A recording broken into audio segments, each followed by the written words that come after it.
Hello, everybody, and welcome to this open meeting of LPSA's Working Group on Subnational Finance. Today, we will be talking about subnational climate finance. My name is Gundula Löffler. I'm a research fellow in the Development and Public Finance program at ODA Global and one of the co-chairs of this working group. I share this role with my colleagues Titilola Akindende, who is the Executive Director of LOGRI, the Local Government Revenue Initiative, and Elton Staffer, who is Program Director at NALES, the Network of Associations of Local Authorities in Southeast Europe. So for today's event, we have an impressive lineup of speakers. We have Per Tidemann. Per is an expert on local government and local development with 25 years of experience across different countries in Africa and Asia. And for the last 4 years, he's been part of a research program on governing adaptation finance for transformation. So today, Per will tell us about some of the research that he and his colleagues have been conducting as part of this program by presenting an assessment of the degree of devolution of climate adaptation finance in East Africa. Then we will hear from our very own Jamie Bowix. Jamie is a public finance economist with extensive experience in fiscal decentralization, multi-level governance, and public sector reform in developing and transition countries around the world. Jamie is, of course, also the executive director of LPSA, but today he's joining us just as any other network member to tell us about a piece of work that he's been doing together with colleagues and with support from the Asia Foundation on subnational climate action and climate finance. What is the role on the subnational public sector in Asia? Then following these two presentations, we will hear from Paul Smoke. Paul is Professor of Public Finance and Planning at New York University's Robert F. Wagner School of Public Service, as well as the director of the NYU Center on International Cooperation, CIC. And lately, Paul has been doing a lot of thinking around the role of decentralization in tackling climate change. Among other things, he's been editing a book that explores these issues from various angles, which I understand will be out in October. But today, Paul will provide some comments and reflections on our two presentations as a way to kick off our discussion. So following his remarks, I will open the floor to all of you to share your questions and comments and explore some of these issues in more depth. You're welcome to put these questions or comments either into the chat box or to just raise your hand and I will call on you during the discussion. Other than that, maybe as little housekeeping rules, you're welcome to keep your video on if you prefer, but please cut your sound while other people are speaking so that we minimize the background noise as much as possible.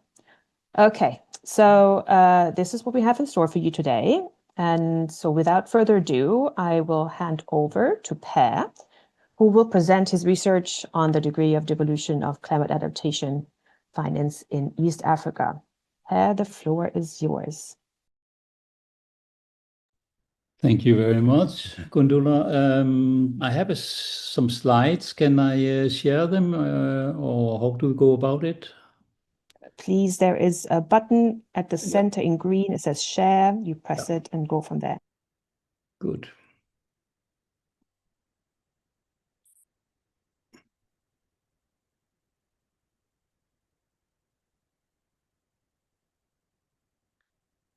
Okay.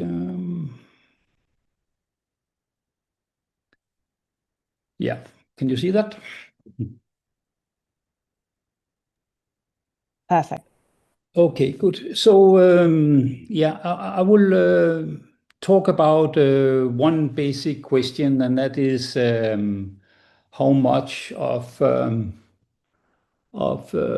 external climate adaptation fundings that the external partners are mobilizing, how much of that is actually going to local governments in East Africa? This simple question is part of a larger research program that I'm part of that is conducted as a collaboration between the Danish Institute of International Studies and research institutions in Tanzania and Kenya. The particular work on Uganda here is something I undertook with one of my consultant partners in Uganda, Mr. Martin Wabwira. If you are interested in the general topic of adaptation finance and locally led adaptation, I would recommend you to look at the website that is here and that we can share. I'll talk about basically 5 issues. First, why it's important to analyze the evolution of climate adaptation, and then also how could you possibly do it. And then before going into the actual analysis and preliminary findings, I'll talk a little bit about the state of devolution in East Africa. Then I'll present an overview of adaptation funding to the 3 countries that a colleague of mine prepared from the research program. And then I will go into the actual question, what can we say about the extent to which adaptation funding is being devolved to local governments in East Africa. So why measure degree of devolution? Well, for people of adaptation finance, well, for people like us who are interested in the role of local governments in development, it might be obvious. And within the community working on climate adaptation, there is also a commitment to what is referred to as locally led adaptation. And there's a great deal of development partners and member of less developed countries who have signed up to these principles for locally led adaptation that seek to bring local people into decision making, since that would improve the effectiveness of adaptation. These principles are not specifically referring to local governments only, but more broadly calls for local participation in adaptation. However, it's clear from at least my work and from looking at what kind of adaptation issues we are looking at, that it's difficult to ensure locally led adaptation unless local governments are being involved. Also, if you look at how adaptation has been managed in other countries, like in the OECD countries, there's some studies that indicate that more than 60% of climate adaptation investments are managed by local governments. So to address local adaptation, you need the involvement of local governments. Now, how can one measure the degree of devolution? That's something we grappled with in the beginning of the research. There's been a very influential studies from the IED in 2017 that concluded that less than 10% of climate finance is prioritized at the local level. And that study has been quite useful in terms of mobilizing support for different approaches to work on climate adaptation that would ensure more locally led adaptation. However, that particular study did not look at a very significant part of the climate adaptation flows. They only looked at the so-called specific climate funds that are captured in the climate funds update database, and that captures only around 3% of total global climate funding. What we are doing in this analysis is to look at the more comprehensive OECD dark data that captures information on all development partner support, or all parties, what do you call them, all the COP members' commitments to the $100 billion commitment for climate adaptation to less developed countries. I'll talk a bit more about the method later, and then instead briefly talk about what type of local governments do we have in East Africa. Without going into details, I think one can conclude that they resemble each other on a number of important parameters. Most importantly, they have very, very broad mandates that cover basically all basic services that are of relevance to climate adaptation, like agriculture, water, roads, natural resource management. That's assigned as functions to the local governments. There's some important differences. One is that in Kenya, the local governments are not responsible for education, which is by far the most costly functional assignment, and therefore they are able to allocate relatively more resources to other sectors. Another important difference is that in the legal the extent to which the functions are legally defined and protected differs a lot, and in Tanzania it is defined in the weakest manner, only as so-called permissible functions in the Local Government Act. So therefore, it's more easy to centralize functions. And more recently, water and roads have been largely centralized in Tanzania. But otherwise, the local governments are in all three countries responsible for a very large set of subnational functional responsibility of relevance to climate adaptation. There are some important differences of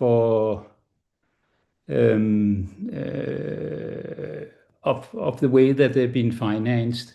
They all depend very much on fiscal transfers rather than own source revenue. But the big difference is that in Kenya, almost all the fiscal transfers are discretionary or unconditional. So around 90% of the fiscal transfers in Kenya can be allocated by the local governments in Kenya to the priorities that they see as most important. Whereas in Uganda and Tanzania, it is far less. In Tanzania, maybe only around 5% of the total fiscal transfers that can be locally prioritized. So in some of the local governments in Kenya are much more autonomous than in Tanzania, and Uganda is somewhere in between. Now I look at the amounts of climate adaptation finance that is allocated to the three East African countries. And what the team did, and what is explained more in detail in a working paper from one of my colleagues, Talua, and you can find it on the website, is an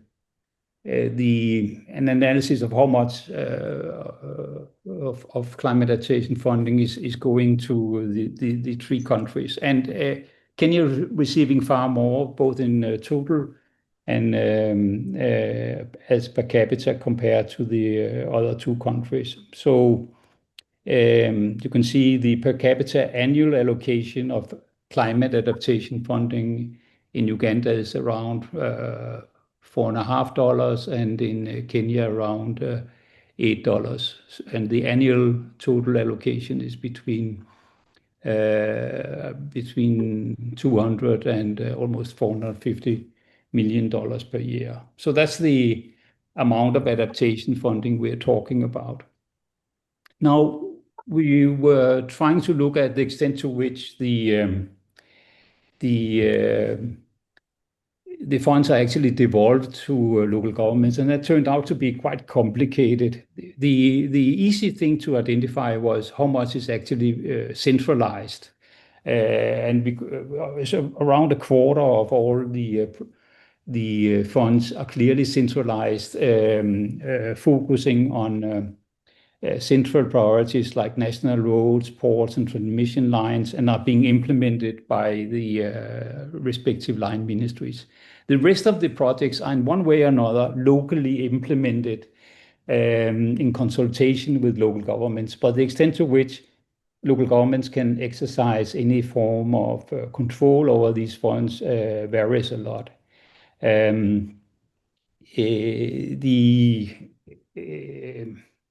We were looking into the extent to which the funds are transferred as part of the official fiscal transfer system. And for instance, in Uganda, almost all the funds, the remaining funds, are transferred through the fiscal transfer system, but in the form of what they call other government transfers, where it's de facto a central government ministry that is the implementer. If we look at how big a share of the funds are under some form of control of local governments in terms of prioritization across sectors, then it's around 25% or less, and then only within a more limited menu of investments. Like, for instance, there are a number of urban programs where local governments can select, prioritize different types of urban investments, etc. But if we look at the type of projects where local governments have full budget control and also help to prioritize climate adaptation based on some informed prioritization, then it's a very, very low number, and only supported by some fairly new type of projects in Kenya called FLOCA, which is now constitute around 5% of climate adaptation finance, whereas that amount is far smaller in the other countries. So some preliminary conclusions from this analysis is that local governments in East Africa have quite a significant potential for managing climate adaptation, and there's some broad support for the principles of locally led adaptation. But it's very difficult to actually measure the extent to which funds are being provided in a devolved way to the local governments.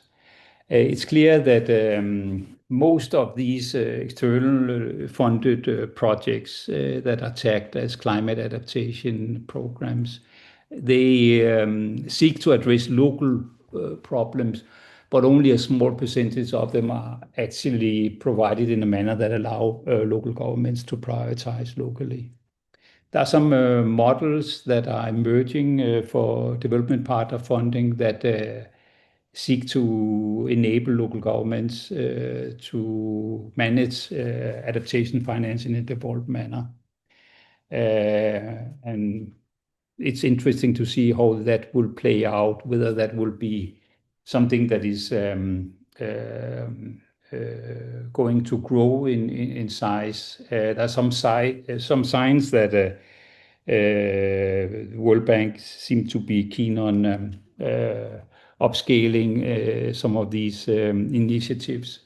And if that happens, then it would be interesting, not only from a climate adaptation perspective, but also from a broad local governance perspective in Uganda and Tanzania, because they are so weak and with very limited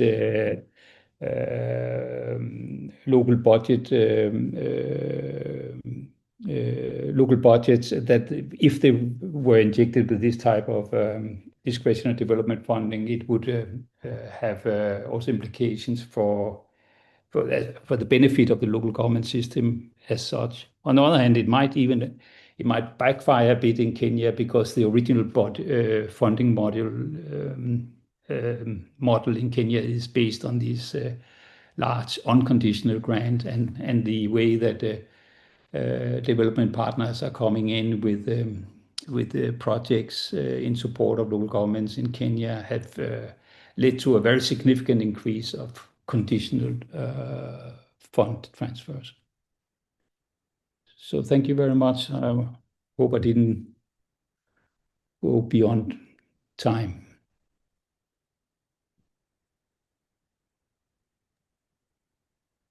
Thank you very much, Per. No, you were perfectly on time. Yeah, that was really interesting. I guess, I mean, what I'm wondering is, how do you define adaptation finance? I mean, have you identified, okay, this financing qualifies as adaptation finance? Yeah. Yeah, But that's you can very quickly answer simple if you want. because we just use the official definition by the OECD. So climate adaptation is defined by the providers of the finance. So they tag themselves. So it's a self-reporting system from development partners established by the OECD to monitor whether the 100 billion US dollars annually, that target is being met. Of course, there's a lot of there's a tendency for cooking the books in order to ensure that this is being that target is being met. And then we came across quite a few examples on the ground where it seems as if it was old projects that have been going on for a long time that now suddenly just were tagged as climate adaptation. But we use the official statistics. We look at how these what adaptation finance as officially defined by the OECD countries, how that is being managed. Great. Yeah, thanks, Per. Thanks for clarifying. Yes, so I guess we switch regions now. So from East Africa to Asia, and I hand over to Jamie for the study that he's been working on. Thank you. And thank you, Per. Super. Thanks, Gundula, and thanks, Per, for a nice presentation of your work in East Africa. The work I'll be presenting is an ongoing study, so unfortunately there's not a paper yet. It is trying to similarly look at the variations of climate spending rather than in East Africa and Asia. I'm going to actually de-emphasize the quantitative part. I've been working on this together with Nick Travis and Mima Jamir. Nick is the guru on the data for Asia, and unfortunately he couldn't join us because he's trekking somewhere in the Himalayas, which is a pretty good excuse for missing a working group meeting, I would say. But I'll touch on that very lightly, but would like to present kind of the initial findings of the research, and I'll try to do that a little bit more, as I said, qualitatively than quantitatively today. What we are quite interested in is to answer the question whether or not, well, first of all, I guess we're interested in figuring out what is the state of knowledge in this nexus that we're interested in between climate action on one side and multi-level governance and decentralization on the other.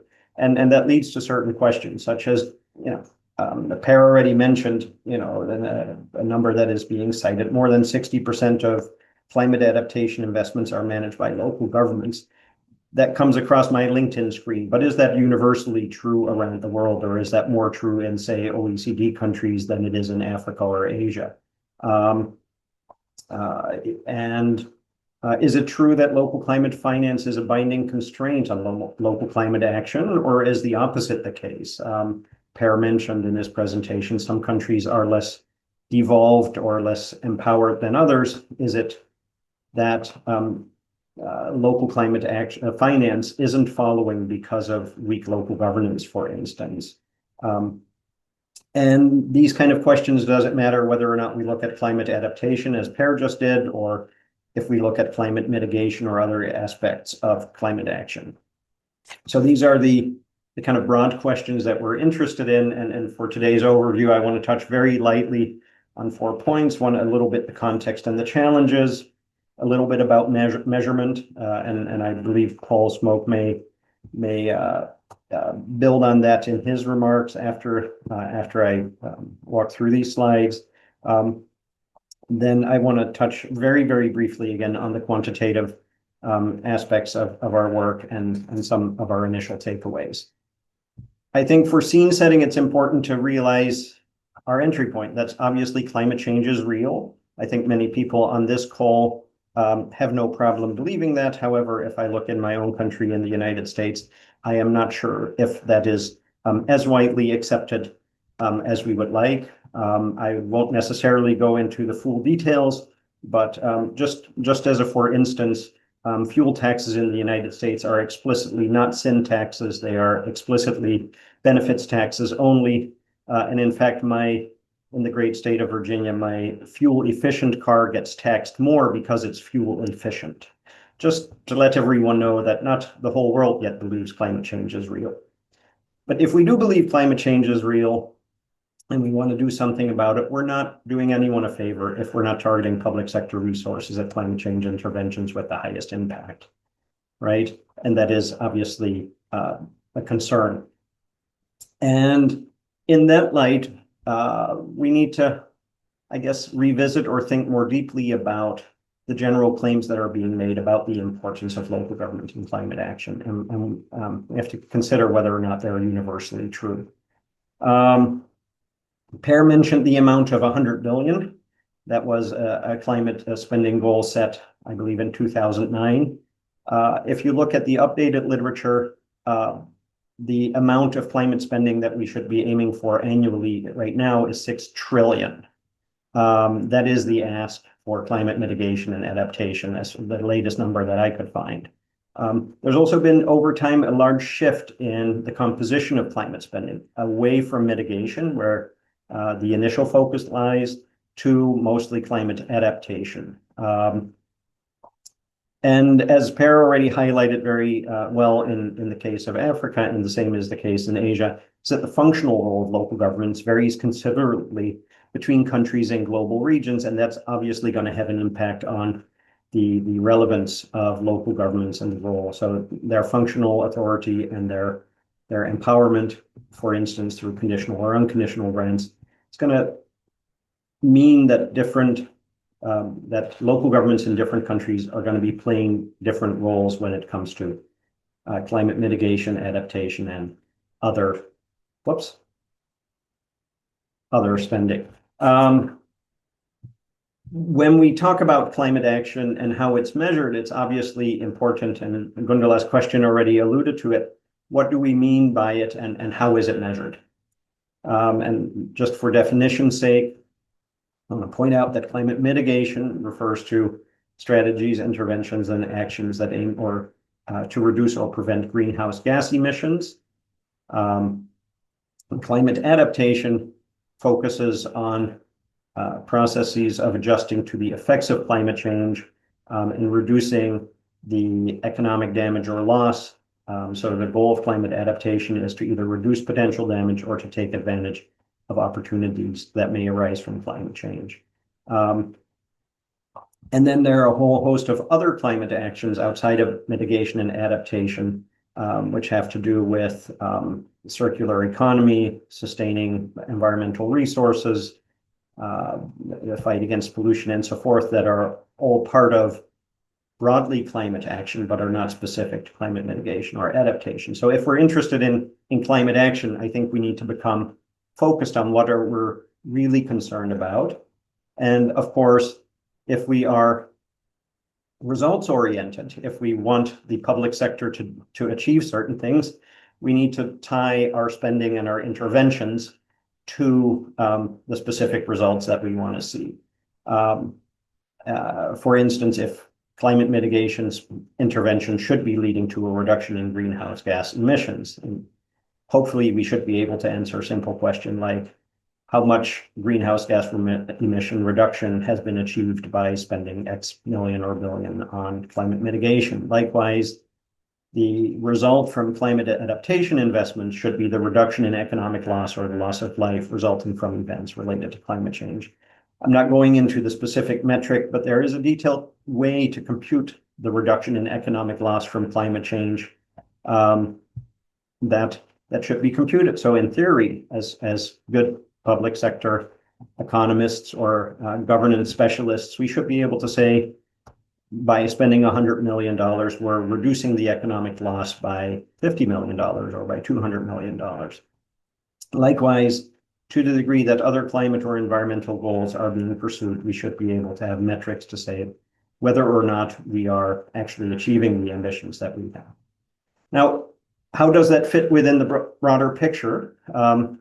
As people working with the public sector, I suspect I'm the only one in this group that has the IMF COFOG manual underneath his pillow at home and sleeps on it every night. But we divide public sector spending by function of government. And that's how many countries report this data, either at the 2-digit level, right, in 10 core functional categories, or more granularly in sub-functions and so forth.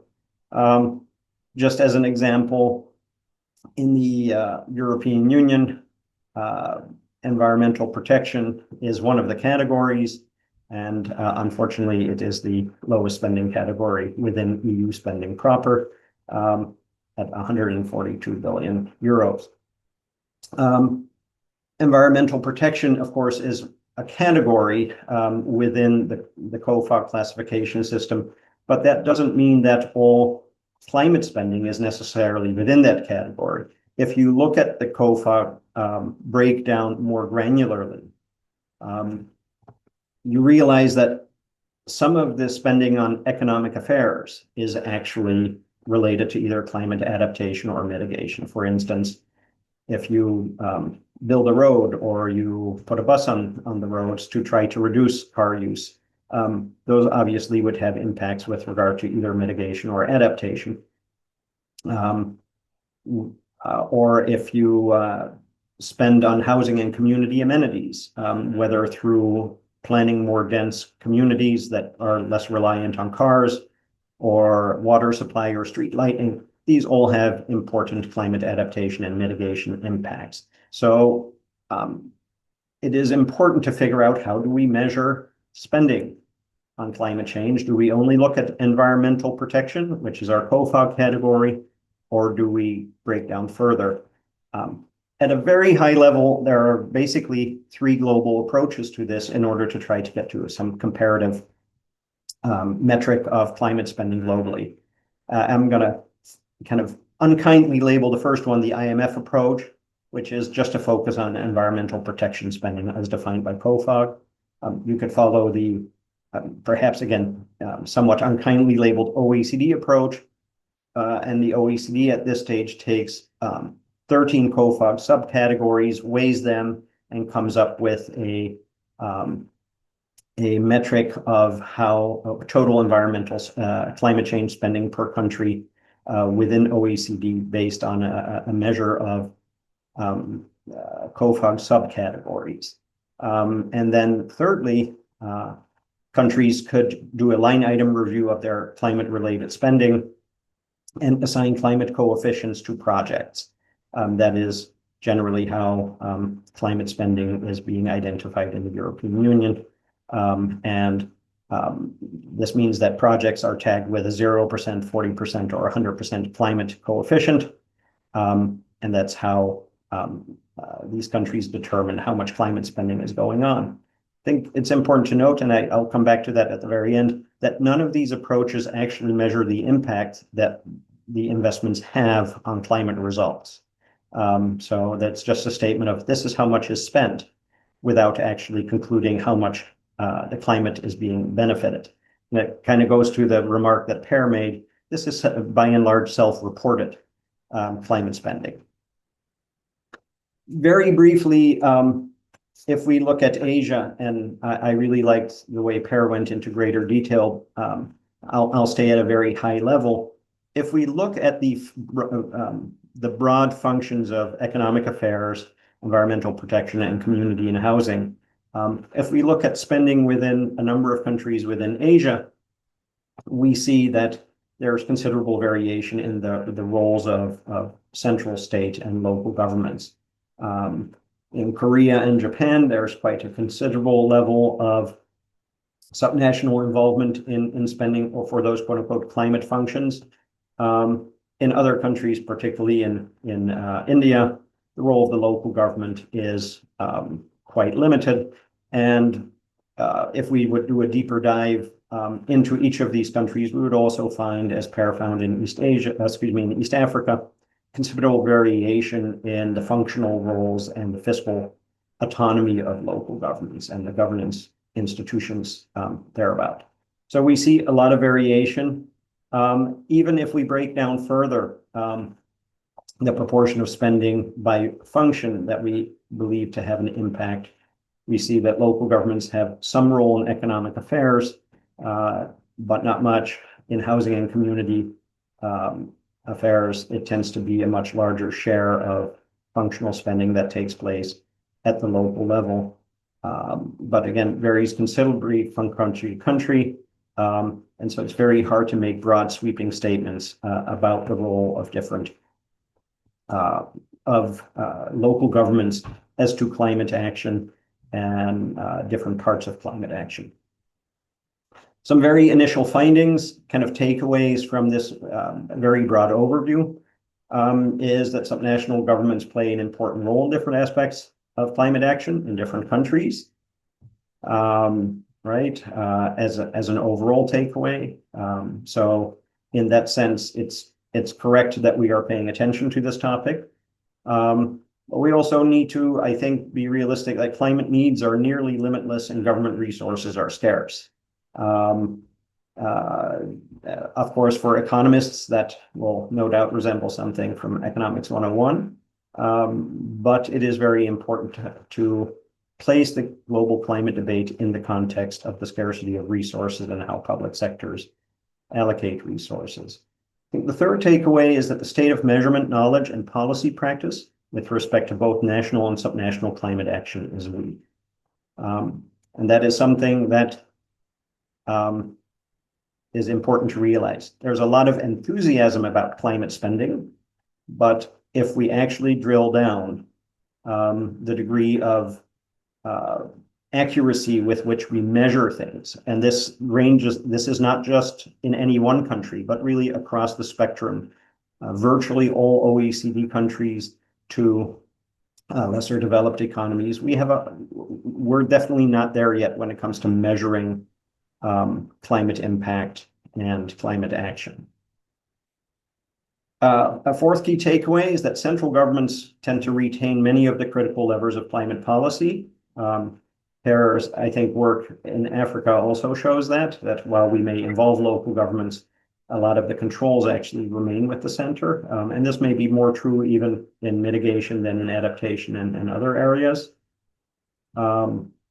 Which leads to the fifth finding that while multi-level governance, cooperation, and collaboration on climate action are key, there does not appear to be a single best approach in terms of decentralization of multi-level governance. Then the final, I think, tentative conclusion that we have is that without further evidence, there is a risk of diverting climate resources away from their optimal use by potential overemphasizing green local government spending that may not really be that green. And I want to contrast that in last two slides, and one slide was added at the last minute by a paper by the World Resources Institute and a statement that was released recently by OECD and contrasting them. World Resources Institute released a working paper a month or I believe it was last month that claimed that there is a triple dividend to investment for climate adaptation. That the avoided losses, which is how we are supposed to measure the impact of climate adaptation, is one of the benefits, and other benefits include induced economic benefit and other social and environmental impacts broadly defined. Based on their own estimates, climate spending is actually the benefits of climate spending are divided as followed on average. 1/3 of climate spending is actually results in a benefit for adaptation, avoided losses. But 2/3 of the benefit of what they claim to be projects that are climate spending, the benefits are actually non-climate related, or indirectly climate related. They're benefits to induced economic growth or other environmental and social goals. So now, World Resources Institute posits this as a triple dividend. But you have to ask yourself, if the climate impact of your investment is only 1/3 of the actual impact, is this a climate project or is this a development project that was put into the climate umbrella? Right? Is this greenwashing or is this truly somehow a triple dividend? If your goal is to do good in the world, there's nothing wrong. There's a lot of benefit. If your goal is to actually pursue climate mitigation or adaptation, claiming benefits that otherwise have nothing to do with climate is perhaps a bit disingenuous. One last thought and slide on that I want to share is an OECD paper. This is actually the Governments at a Glance, which notices the following. They say the green transition still demands significant progress in government tools and policies. Says, among the various tools, green public procurement frameworks have been adopted by 35 of 38 OECD countries. However, only 3 countries have developed methodologies to measure procurement practices' environmental impact, such as on CO2 emissions saved, while another 11 are in the process of doing so. So even within the OECD, there are only 3 countries that actually have a strict link between climate spending and climate results. The remaining 35 have either an ambition or no ambition to drill down to that level of accuracy. So that should be a bit of a wake-up call. I was fortunate to find this reference. I was concerned I was being overly negative, but I'm glad to see that even OECD realizes that if you're serious about climate action, you must actually not just measure how much you're spending on it, but you must measure the impact of the spending and be able to articulate the results that are caused of that. With that, let me hand it back to you, Gundula. Thanks so much. Great. Thank you very much, Jamie. That was really interesting. I want to hand straight over to Paul, who has prepared some reflections on both presentations and will share those with us to, get the thinking around it flowing. Over to you, Paul. Maybe just to say, everyone, you can think about questions, putting them in the chat, or you can, after Paul's remarks, raise your hand and speak them out loud. But we're hoping for a lively discussion. Great. Well, thank you, Gundula, and thanks so much to Per and Jamie for these interesting presentations.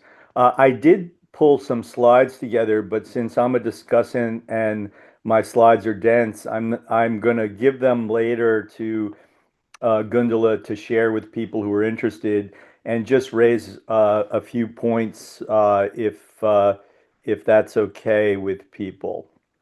So I think that from both presentations have made the point that subnational governments have potential advantages, at least in some aspects of climate response in their jurisdictions. It also seems clear that some climate policies need more central leadership and guidance because of national priorities, externalities, coordination needs, etc. And so getting the right balance in roles and relationships among levels in diverse intergovernmental systems is tricky, and it's really hard to generalize. I think that's all been documented pretty well. Also that subnational financial needs and arrangements vary. And some of this is related to the functions of local government, but some of it is related to the specific climate conditions in a particular country, which of course affect the need for climate action and climate finance. And I think the other thing that really came out is that understanding how to measure climate response costs is very challenging and needs more attention. Which specific aspects are you looking at? What are you counting for what? I mean, I think one of the most problematic issues is that a lot of infrastructure projects have some element of both mitigation and adaptation, and these things are very hard to distinguish. So but what I thought I would raise a few points about, and then we'll see what people want to talk about is what are some of the other aspects of decentralization that are going to affect climate needs, and also the level of costs that are going to be associated with climate action. And this some of this is related to the book Gundula mentioned that we have coming out next month on decentralized governance and climate change. But one thing that I think we have to understand is the regulatory functions, because these affect what costs need to be incurred, or at least legally are supposed to be incurred. Zoning and land use, density control, the siting of public services, building and infrastructure codes, alternatives to steel and cement and other building aspects of building, energy efficiency, electricity grid decarbonization, and environmental standards, air and water quality, solid waste management. I mean, this gets into the issue of who should be responsible for this. And in a lot of the countries we looked at, there's a lot of ambiguity here. There are situations in which central governments have zoning and land use controls and building and infrastructure codes, but so do local governments. And so making sure that these things are right and the right one is doing them and enforcing them is going to have an impact on climate spending.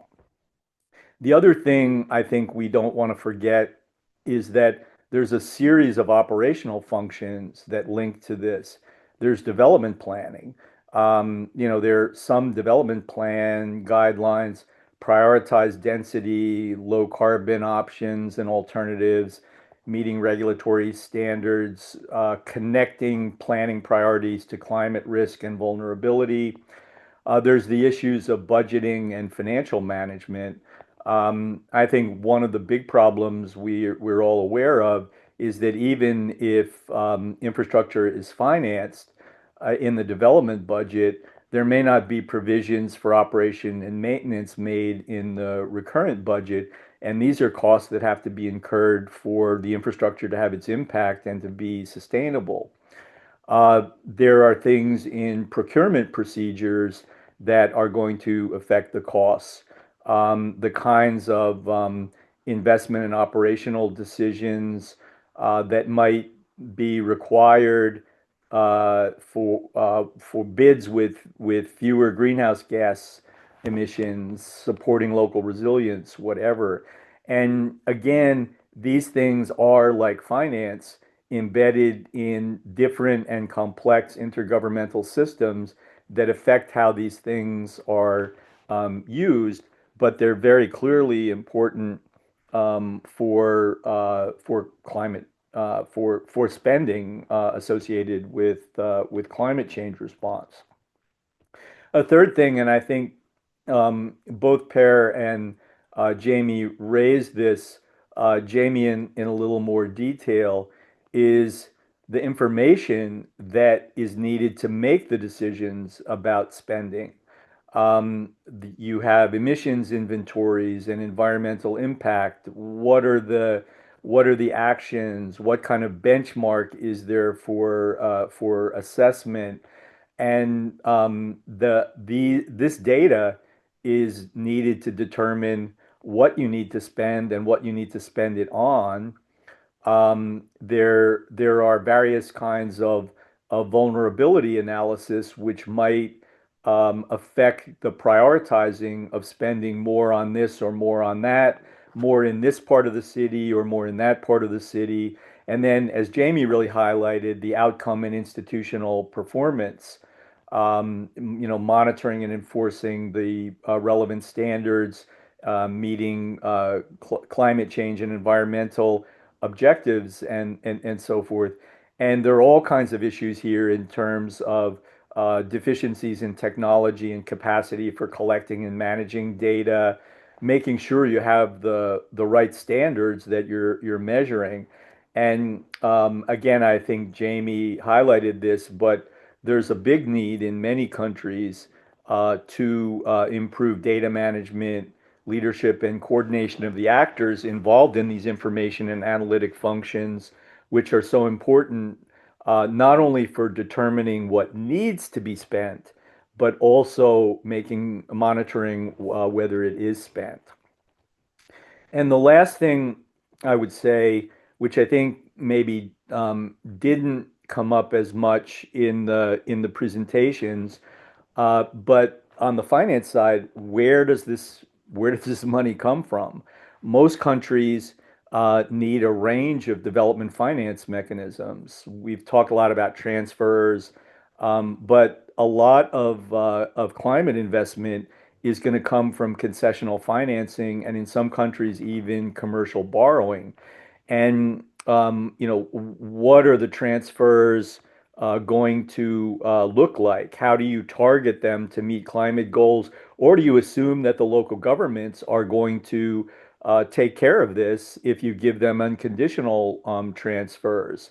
Um, and clearly, a lot of the big actors are moving more towards performance-based transfers, and that can include doing things for climate change. And the other thing about transfers is that they should really be targeted to the local governments that simply can't borrow. And if you want to encourage borrowing for climate finance, you have to make sure that you have well-structured subnational financial intermediaries in place for concessional financing, and you need to have a national framework that facilitates subnational borrowing where it's possible, but in a fiscally responsible manner. And what kinds of risk mitigation and guarantee options are you going to need to have in place in cases where borrowing is possible and desirable? And again, the more you can push wealthier local governments to borrowing, the more you can free up transfers for the poorer places that simply don't have access to other options for climate finance. So sorry, I've covered a lot of material extremely superficially, but I think I've tried to reinforce some of the points highlighted by Per and Jamie, but also raise some issues about other operational considerations that we need to have in place at the local level in order to determine what needs to be spent on climate finance, how to structure it, how to measure and monitor it. I'll leave it at that. Thank you. Great, thank you. Thank you very much, Paul. Yeah, indeed, a lot to unpack from your comments. It's very dense, and lots of different strains that we could pursue in the discussion. So I would like to invite everyone in the meeting to put their questions out there. You can either put them in the chat, or you can raise your hand and speak out loud. For the moment, we have a few contributions. It's mostly colleagues sharing their programs or projects that they're currently working on that are related to climate change. So please do have a look through them. We also have a specific question around any experiences or any international good practices for setting up carbon credit facilities at the local level. This is a question from Cambodia. So if anyone has specific information on that to share, please do so with Penson. I think he left his contact information. We also have some announcements of other climate-related publications, but so far, no questions. Anyone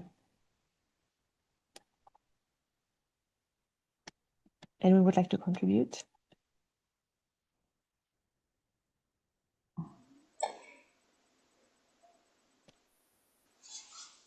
I think Francois is raising his hand. Microphone. Yeah, I was gonna. Well, nobody sent anything.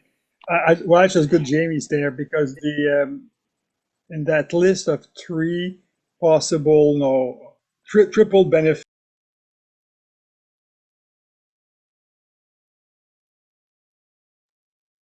Francois, you're on mute now. You went on mute. Okay, sorry. I can build a dam, or I can rebuild the buildings that were flooded because the dam wasn't built. I can probably get a bigger induced contribution to GDP by rebuilding 1,000 buildings than by building a dam. I mean, it would depend exactly on the various technical coefficients of the input-output table and stuff like that. But so I mean, it would have to be the net induced contribution. It is net of what I would have as a contribution to GDP if I had not done the green project. Would it not, Jamie? So, and others should feel free to jump in, but the climate adaptation, the way the literature says you should measure it is to compare the cost of the intervention with the environmental impact, right, due to projected climate change, the economic loss caused by climate change. And then secondarily, right, and it says secondarily, but it often becomes primarily the induced economic impact of whatever you're doing. And as you're pointing out, Francois, it does have,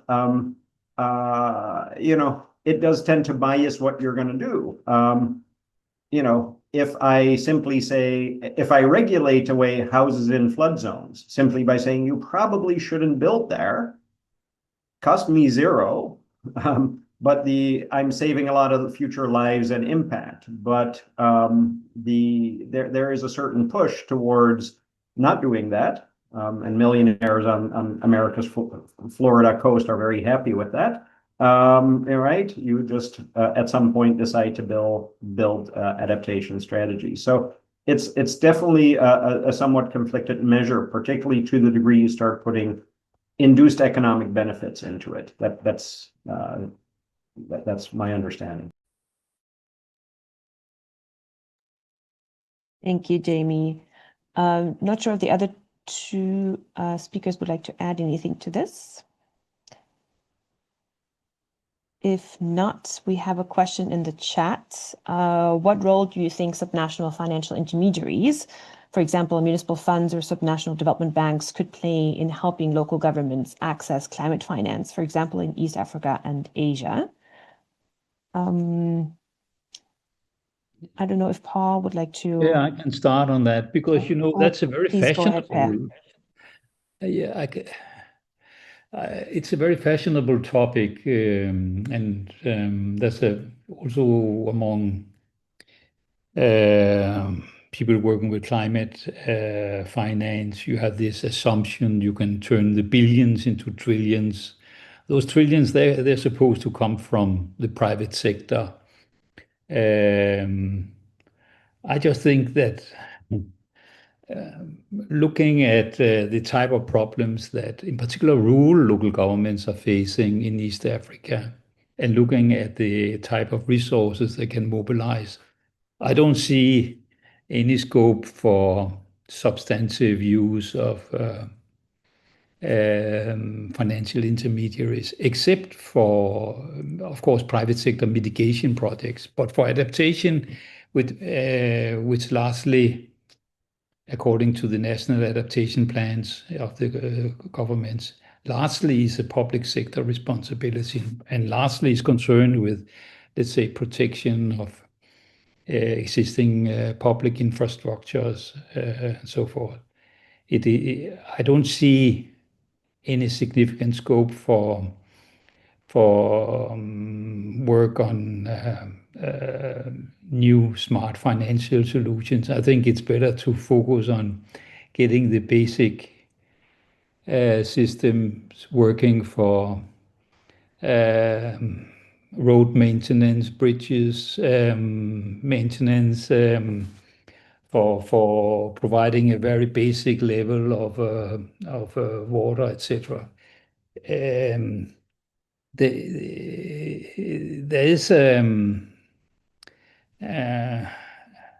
have been so many initiatives also for lending to local governments that have been stranded. I think the whole continent is littered with World Bank projects trying to establish lending institutions for local governments, and at least in the lower middle income countries and less developed countries, that there simply isn't the scope for that kind of arrangements until local governments have their own source revenue and can tax.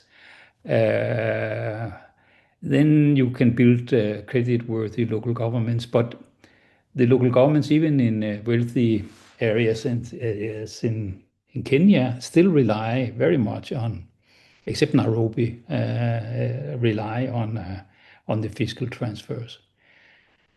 So there's, I think that the first thing to look at is how to improve local government revenue and particular property taxes across the continent. That would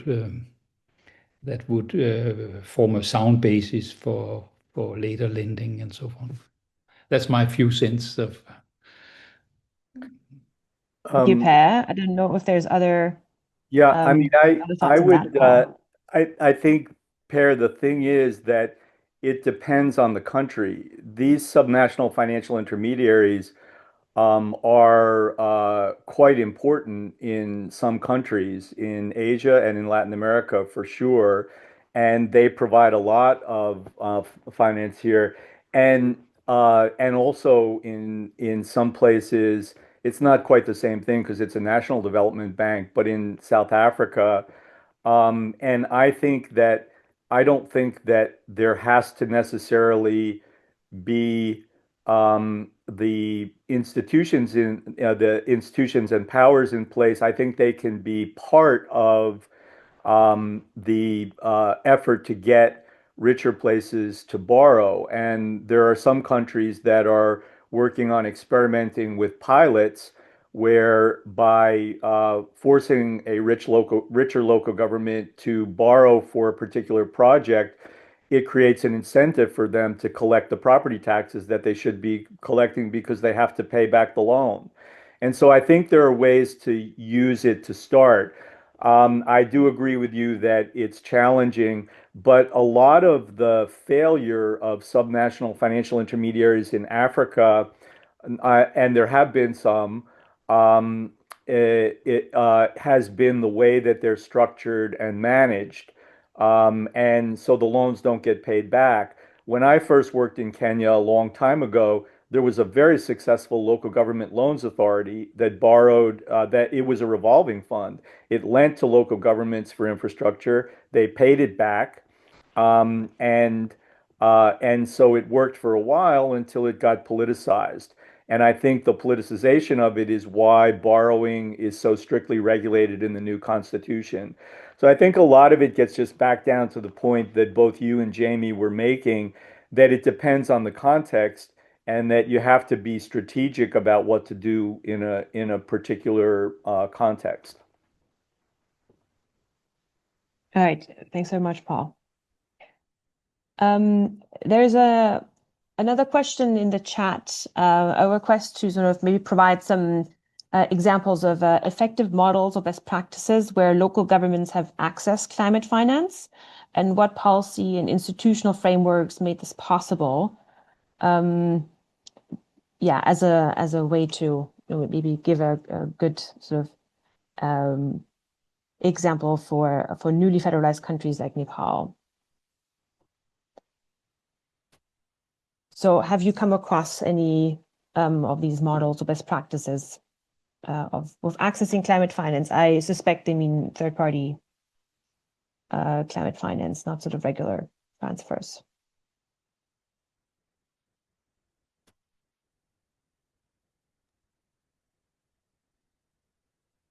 Maybe happy to jump in to the questions in the chat. And I also note Rina's comment on the 16th Finance Commission in India, and maybe just to address perhaps a bit more generally, and obviously India and Nepal are at different stages of their pursuit of federalism, particularly in empowerment of local government. Maybe as context to the ambition of the 16th Finance Commission to provide more funding, particularly to urban local governments. The 15th Finance Commission tried to empower local governments to do more on local health finance. This was at the beginning of the COVID outbreak, and the Commission made a very substantial commitment to local funding that was supposed to go to local governments, urban and rural alike, to be like it happens in some states like Kerala, to allow local governments to be more responsive to local health needs. And if you study that allocation in its operationalization, even though the Commission was very clear, the Union Ministry of Health and the Union Ministry of Finance and others very effectively ring-fence those funds, not to be prioritized by local governments, but to be prioritized by state ministries of health. And so I think that should be a pretty considerable warning sign as to one can have the ambition to devolve, but the reality of devolution is often different. And quite frankly, you know, in Nepal, although I said it's at a very different stage of devolution, but I think what is in the news today and over the past week has also been a reaction to the lack of responsiveness of the national political leadership, and quite frankly, the unwillingness to let go of certain powers that would have fully implemented the federal constitution. More specifically, to maybe point out one area that is overlooked, and I agree with Paul that financial intermediaries in certain contexts can offer a solution for certain local governments.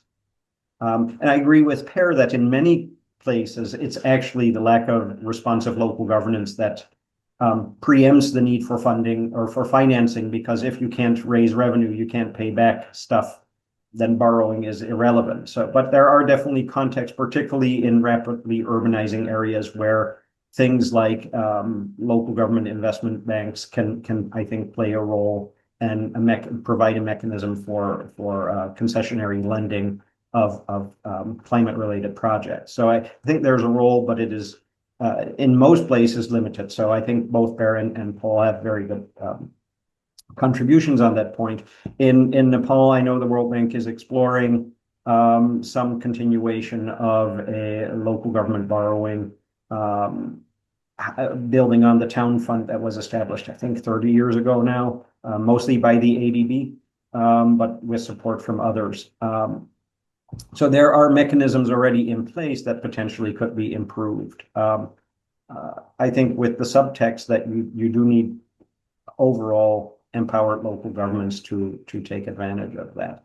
One area that I think we overlook, and Paul mentioned it, but because his contribution was so rich, it may not be getting the attention it deserves, is we focus a lot on spending, but we focus very little on urban planning and other urban regulatory strategies, which it's beyond my immediate area of expertise, but I would suspect that there is probably a larger potential impact for building dense cities that are more energy efficient and more transport friendly than actually investing in expensive infrastructure at this stage. Better and dense urban planning. And I sometimes get a little bit frustrated when people compare Atlanta to Barcelona and say, look, there's two big cities and they have a very different climate footprint. And that it may be illustrative that Barcelona was built before there were cars. And I think that is something we don't really talk about. European cities were constructed, by and large, got their footprints before cars were the predominant form of transportation, and therefore that dictated their footprint. And cities built after that have a much less climate-friendly footprint. And I think what can cities do in other countries? Well, you have a choice. Now that we know that might not be the best footprint, it's a difficult development commitment to make. But do you want cities that are sprawling, or do you want cities that are dense? It costs nothing to prevent low density sprawl if you have the regulatory tools in place.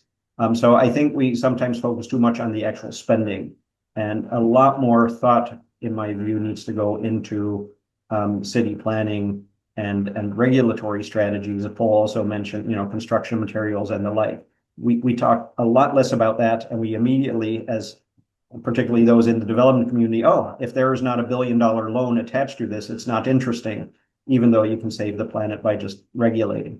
So just a few thoughts from my end. Thanks.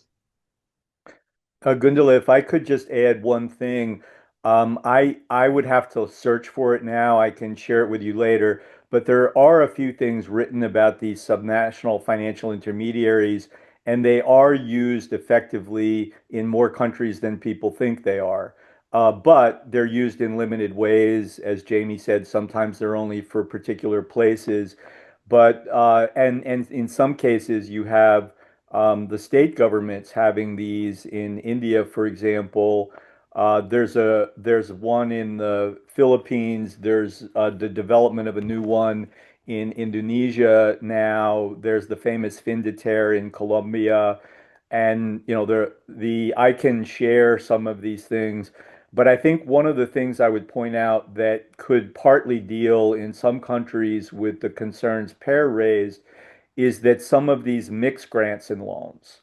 So they do give resources that are fully subsidized, do not have to be paid back, but they also create space to have small loans.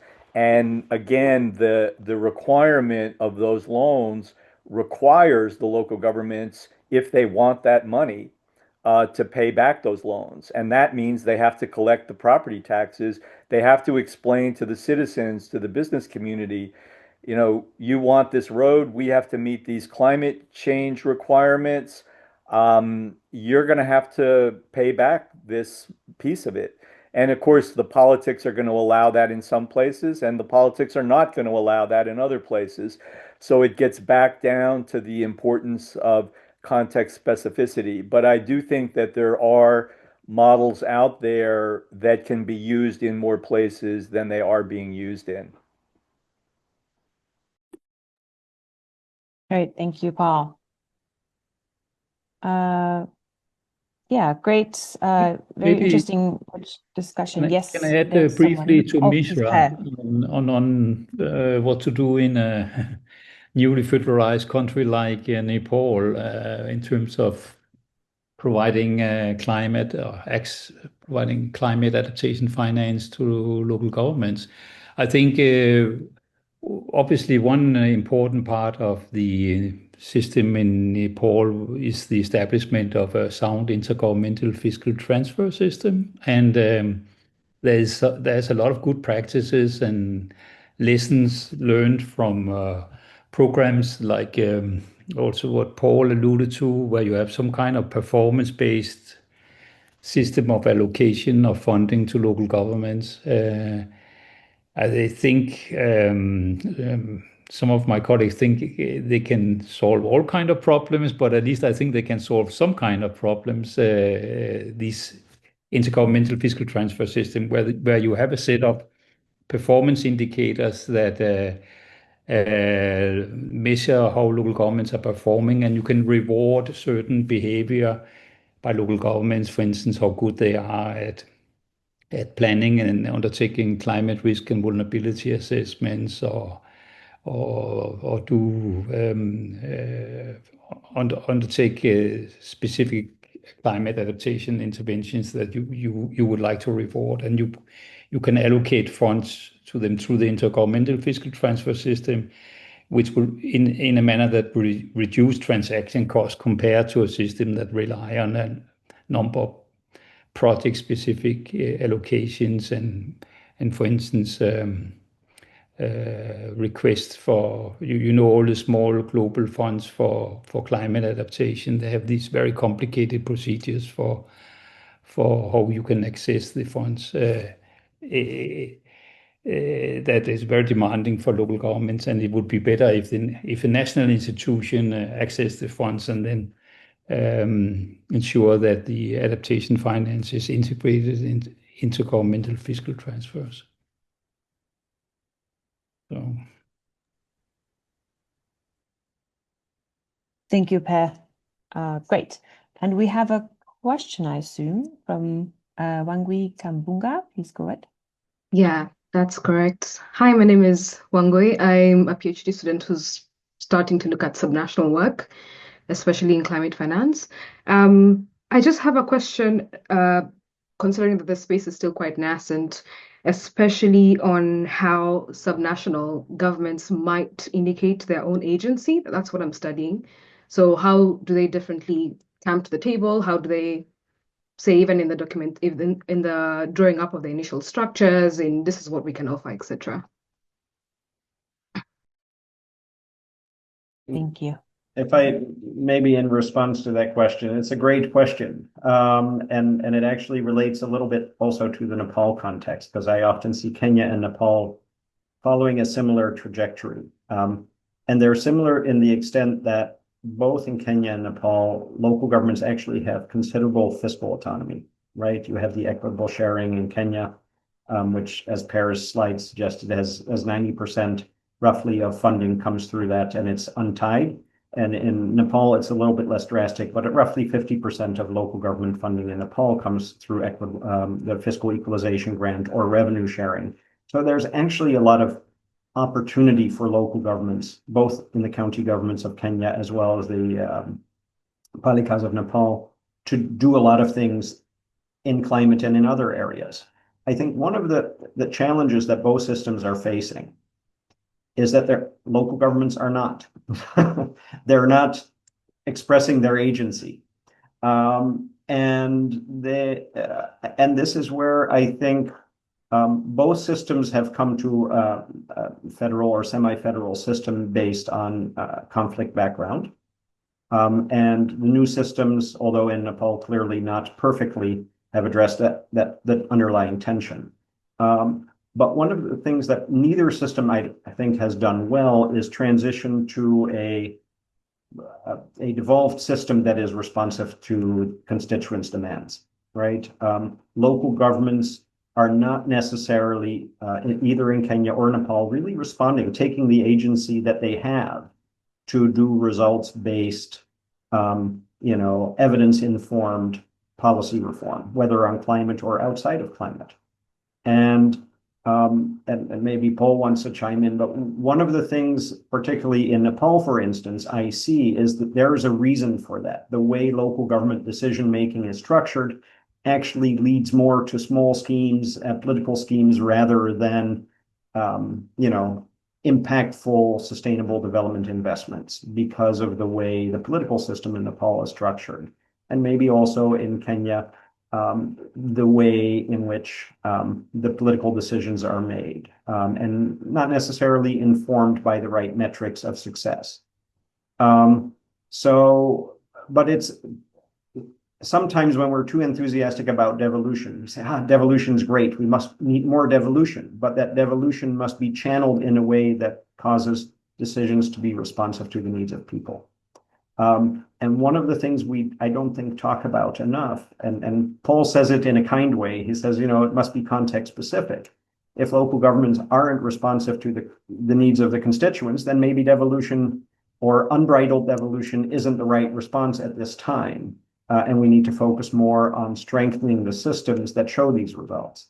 So that I appreciate you asking that question. It's specific to this case. We need to do more in climate finance to show the impacts, right, as to climate. But that is probably generalizably true everywhere, that in order to have a successful decentralized system, you must be showing that people, regardless how you decentralize, whether it's through devolution or not, you must show people that there is an impact, that you're connecting with their lives. And so there's definitely areas for us to learn. Unless we focus on making sure local governments are responsive to their constituents, whether it is climate or any other service delivery, and require local leaders to prove that they have done impactful work, we're probably not getting it right. Jamie, if I could just add one thing to that. I think you kind of implied it, but didn't say it as specifically. I think a lot of it is the short-term versus long-term perspective, right? If your decisions are being made on the basis of an electoral cycle rather than what needs to be done over the longer term, and that creates uncertainty. I mean, in my view, there are some big cities in some countries that could borrow and want to borrow for climate infrastructure, but nobody wants to lend to them because of their history of political instability at the local level and a commitment being made that may not be honored by the next administration. And this links back to the whole planning thing. Um, you know, there are some planning is a problem in many countries. Infrastructure planning is a problem in many countries, but in some cases there are very good plans. There just aren't the incentives and resources for those plans to be implemented. And so you've got these great plans that may have involved a lot of constituency consultation and so forth. But what are the incentives to implement them? And are the incentives to do short-term things that make it look like the politicians are doing something, but not to take the longer-term perspective? And how do we deal with that? And again, I think that is a context-specific question. There are different actors who can, at the higher level and in the community, who can create pressures in certain ways for things to be done differently.